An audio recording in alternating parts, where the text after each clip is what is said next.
fine. Wait, I'm gonna hit bye on here. All right, now we're bye. Awesome. There we go. Sometimes I don't know. Welcome to everyone who's already here, if there's anyone here.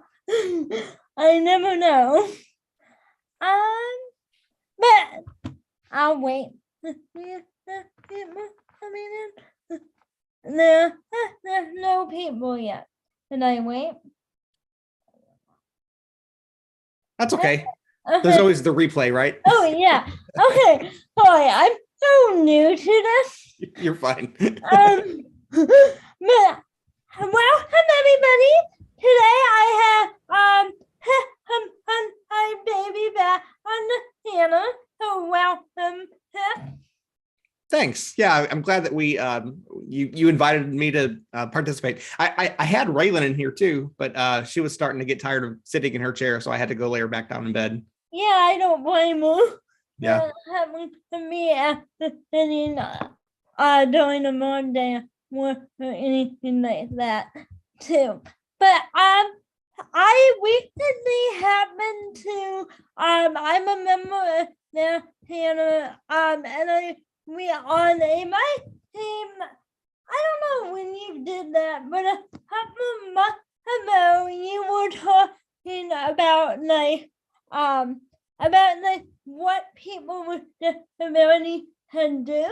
Mm-hmm. And it really got me thinking because I work for university in the city Missouri developmental health department, and it, what we do there is to make sure that people with disability can have their best life possible, and we really kind of try to cater to the people that what they can and cannot do, I think a lot of people think people with disability can't do anything. And I'm no, wait a minute. They need help doing it, So right. It really got me thinking. So I wanted to have my hat to really talk about it from your perspective and then my perspective and address with Hamel Pony as well, and then my viewer perspective. Sounds good. Yeah. Yeah. Before I worked for the program, I had a tendency to let people tell me what I can do, and I'm like, oh well, that's fine, because I'm not a very confrontational person, so it was fun for me to be like, no, actually I want to do something else, Yeah, that's true. Yeah. Yeah, and then I helped me realize that no, if I'm going to have an adult life, I'm gonna have to take control of it. Yeah, absolutely. And when we first, not when we first, but for a while, we didn't realize the choices that Raylan could make. So, I mean, it was difficult because she has very, very limited communication. But once we realized that we can give her some choices to make, and then she would make those choices, and we realized, oh man, we spent so much time basically, I wouldn't say forcing, because she can still close her eyes if she wants to, but giving her things that she didn't really want.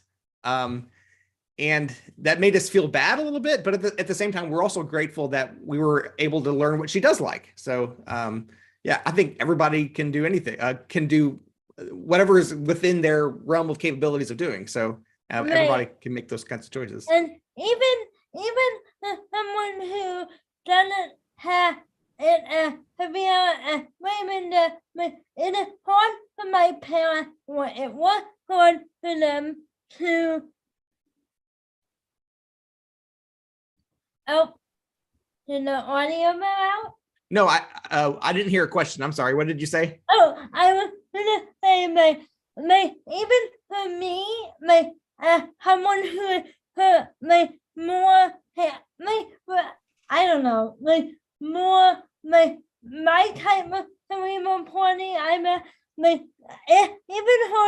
my parents sometimes let me decide certain things because Right.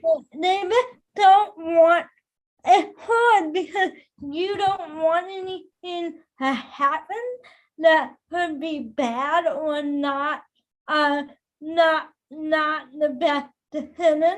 So yeah, I completely understand where that can be hard with Raymond because I have a son who has Rett syndrome who's nonverbal and it's hard when you're like, what can they do, or how can we adapt it, or how can we adapt the word to it as well?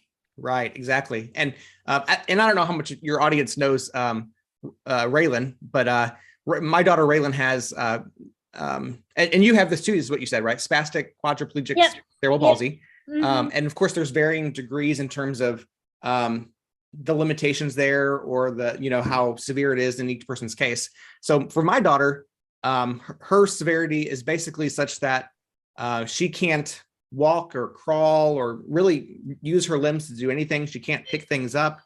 She has no cognitive control of her forelimbs.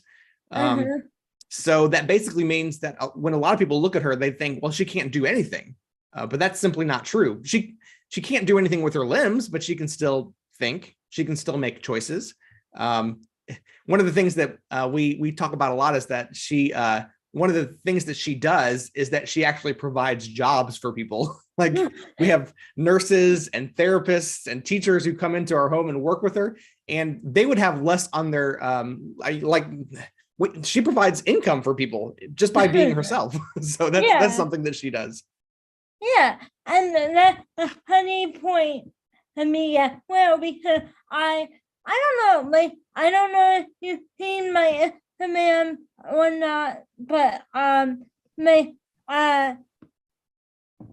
I had a friend of mine who happened to be looking for a summer career, and he was like, hey, do you need someone on the daily basis to be with you? And I was like, actually, yes, I do. Yeah, it can definitely be helpful sometimes. I mean, just like Raylan needs us to help her do certain things, it's definitely okay to have people help each other with doing things. And that's something that a lot of people don't realize too. Even if somebody's quote unquote normal or, fully capable, doesn't have any disabilities whatsoever, everyone leans on other people for something. And if they didn't do that, I mean, they would be called a hermit, right? They like somebody who has no contact with other people, doesn't think that they need other people at all. That's kind of a sad life. We're made to interact and lean on people and help other people, and there's nothing wrong with that. That's how life is, right? Right. And I always tell people when they come to me and they're like, oh, so you have him, but they take care of you. I'm like, yeah, but wouldn't you do that if you're able body and broke an arm or a leg? They would need help pushing the elevator button or going the bathroom. So you're telling me you wouldn't help your injured son, or would you? Because that's basically the same thing. Right, exactly. And that's part of what being a family is. I mean, we love each other, we help each other. It doesn't matter what people's capabilities are. We're there for each other because we're family. And I would even extend that further and say that, I mean, as human beings, like even if people don't have relations with each other, we should still have that attitude towards each other. Like we want to be there for each other because we're all kind of in this together. That's what life is. Right. And I think as you become an adult, and I don't know what they do over in Illinois, but here they have a program for a night course where you can use it to plan out all your future adult hopes as someone with a disability, and we use support for, and they're and it kind of breaks down on the report you have and on the report you are eligible for when you're in the neighborhood. But I think it's really neat. Before I used it, I was relying on the family with me, but I needed more, but I needed help to figure out how to get more. Yeah, definitely. And I think, I mean, that would be a good thing for just about anybody. Maybe that not everybody has to sit down and, write down or make it into a chart that they can see or of some kind, but just thinking through the various supports that we have. It's good that we all have a support system, right? Right. So that you can lean on them, whether for physical or spiritual or emotional, like for me and for my family, a lot of that comes through our church. Like we have a spiritual and emotional support system there in which we help each other. Like I talk to other people sometimes in our community who simply, they just don't have anything like that. And it's sad that they don't. And yet at the same time, I invite them and say, hey, I invite you to our church. I invite you to come and be a part of, so that we can help each other. So that we can, like, sometimes I'll need help and you can help me, and sometimes you'll need help and I can help you. It's like you said, it's important for us to have that support system, especially as you think through sometimes what your limitations are. So you can think, well, I'm limited in this way. I need help in this way. And yet I also have these strengths that I can help other people with. And maybe they'll need help in those areas. Right. And that may another thing with disability employment too for people with disability is I think there needs to be more there's plenty of vocational places and stuff like that, but I think when it comes to what disability even people can do, it really they have to make an employer that accommodates everyone, not the one disability. That's what I noticed about too. Yeah, definitely. And I think sometimes employers don't think about the ramifications of excluding certain people from certain jobs. Like I really liked that for a while. I can't remember which industries it was, but I remember there were a lot of greeters in various places, whether, Walmart, movie theaters, those kinds of things, who oftentimes were people with disabilities. And I thought that was great. I mean, like they recognized that maybe they can't walk around, maybe they can't do other certain things, but they could certainly greet people as they came through the door. I mean, there's no, like, and I wish I would see more of that kind of thing. Like, because sometimes, and not to say that we exclude able-bodied people from certain jobs because they don't have a disability. I wouldn't go that far. Right. However, at the same time, I think sometimes they just simply overlook the fact that people with disabilities are needing jobs and thinking through what kind of jobs can we help them to find that suit their strengths. Yeah, definitely. A while when I turned 18, when people got into the different type of career, and I wanted to look around and say, what could I do? I can be a leader at Walmart, but why can do something online? But then I came to the conclusion of working at my firstborn, as a welcomer. And I also see a lot of bakeries around the St. Louis area that are 100% run by disabled people. Bakeries? Uh-huh. Really? Interesting. Yeah. I don't know if you ever driven around St. Louis after you take Raymond to your appointment. Well, we're actually from St. Louis originally. So really? Yeah, I'm from Cedar Hill. I don't know if you know that area. It's kind of like, I think it's west of St. Louis. And then we also lived in South County. I know South County area. And then I went to school. I don't know if you're familiar with it, but Missouri Baptist University is where I went to college. Yeah. That's where Abby and I met. And then we lived in North County when we first got married. So we're kind of all over St. Louis. Oh, neat. So a bakery in the Kirkwood area called Pioneer Bakery that is run by 100% disabled people. Awesome. But I find that they don't hire anyone with a disability. With what? A disability. Oh, okay. I only met her. With I kind of weird, but it is what it is. Yeah, and sometimes maybe they have all the workers that they need right now in terms of various positions that would fit those kinds of strengths. Right. But yeah, they certainly as a business need to be able to make money too. So it's hard. It's a hard balance, I'm sure, in terms of right. their hiring. Right. And then when it comes to in a food, I know you're homeschool, but at least for me, I know that even hi. Let's see. I'm reading. Somebody hi. If you didn't see that. Oh, that's met her. Yeah, good deal. Yeah. She's a member of our channel over there. Oh, nice. But what was I saying? Oh yeah. And also knowing that people with disability can do more things in a food district is really important. Definitely. Because I'm putting my computer in.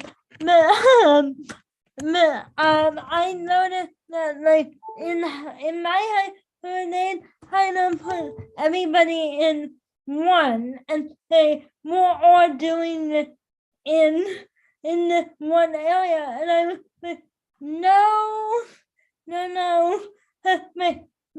Some people would be able to move into practice, but they didn't want to put in the effort to actually apply the support worker who are helping that person go into their path. Yeah. So I think that idea of understanding different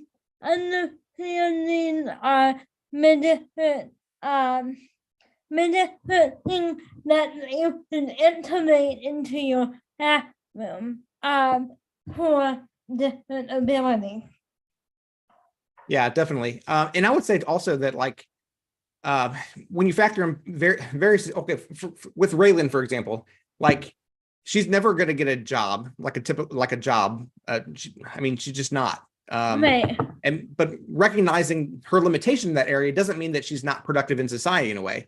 Because like I said before, in a way, she's giving people jobs. Like when you think about it, she's kind of the boss. She's the CEO of her company in a way. Like she's providing jobs to people in the community. And we've learned also like she's good at communicating what she needs. Like she's really good about telling us if she's in pain or if she's uncomfortable. Right. Sometimes we don't always know what part of her is in pain. However, like sometimes we do know what part of her is in pain. So like we can get her special services to help with that area, if you know what I mean. Yeah. Mm-hmm. So whether it's physical therapy or increased doctor's appointments, like I said, she's never going to have a typical job. However, she's providing jobs. So it's kind of cool to think of it that way.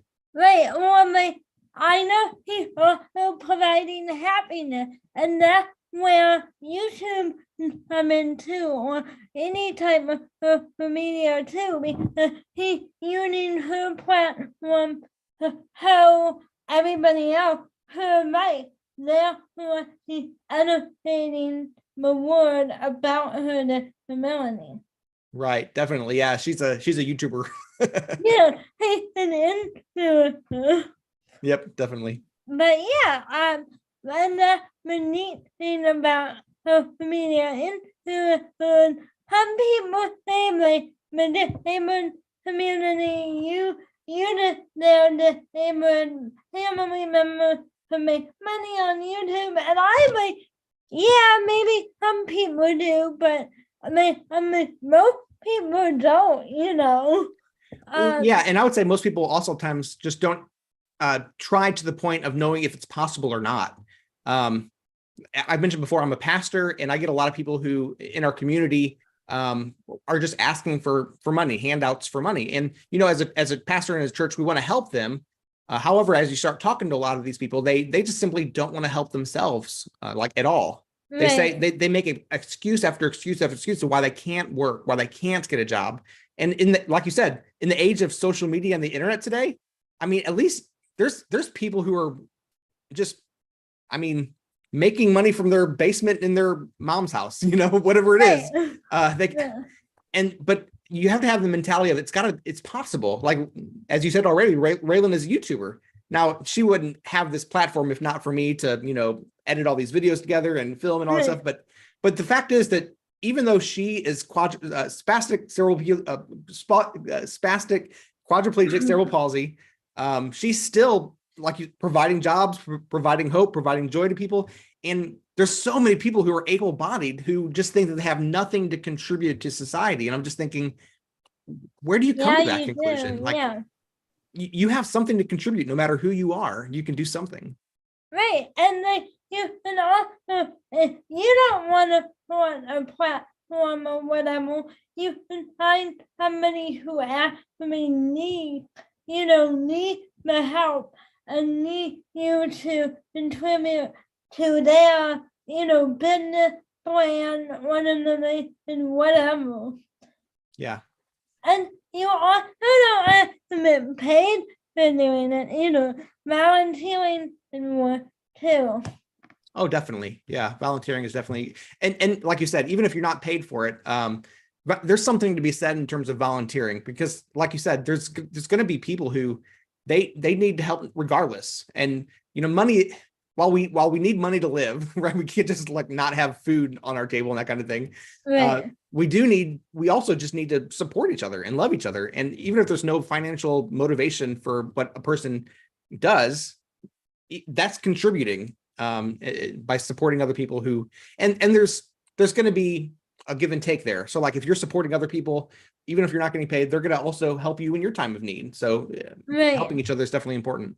Right. And like, I can attest to that too. All the people who help me in my daily life on my hands, and I don't pay them to help. They do it, they been up and do it. Yeah, definitely. What else? Is there any other important point that I'm missing? Oh gosh, we could probably talk about it all day, but I think we've covered a lot. Yeah, I really enjoyed this conversation. I'm glad. It's good to talk to you all the time. So yeah, I enjoyed collaborating with you and watching your video. I get up in the morning and I see when you upload a video and I watch it while I'm eating my breakfast. Well, good deal. Thanks for watching. Yeah, it's good morning entertainment. Good deal. Yeah. Thank you guys for watching my stream. If you are not subscribed to me, consider subscribing. Definitely subscribe to Raven's channel. They're amazing. And like this video if you're watching it on replay, and comment down below your opinion on what disabled people can do, because I would love to hear it. Definitely. Yeah, and thank you for being here. Thanks for having me. Yeah, I appreciate it. Yeah, and I'm gonna end my stream and then end the video. Great. Let's see that, and then going over here.